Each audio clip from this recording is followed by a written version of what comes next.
இப்போது புதிய அறிமுகம் ஆச்சி ஹோட்டல் சாம்பார் மற்றும் ஆச்சி இடிச்ச சாம்பார் 50 கிராம் ரூபாய் 20 மட்டுமே.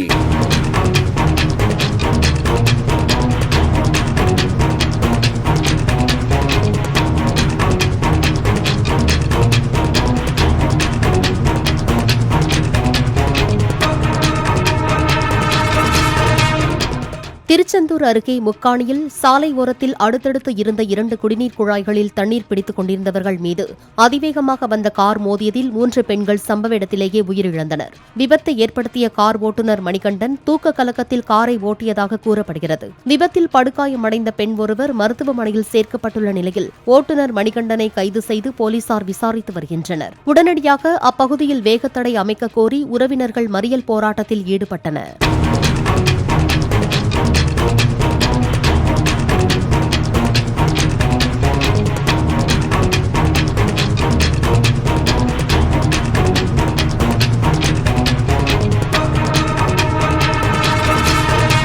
இப்போது புதிய அறிமுகம் ஆச்சி ஹோட்டல் சாம்பார் மற்றும் ஆச்சி இடிச்ச சாம்பார் 50 கிராம் ரூபாய் 20 மட்டுமே.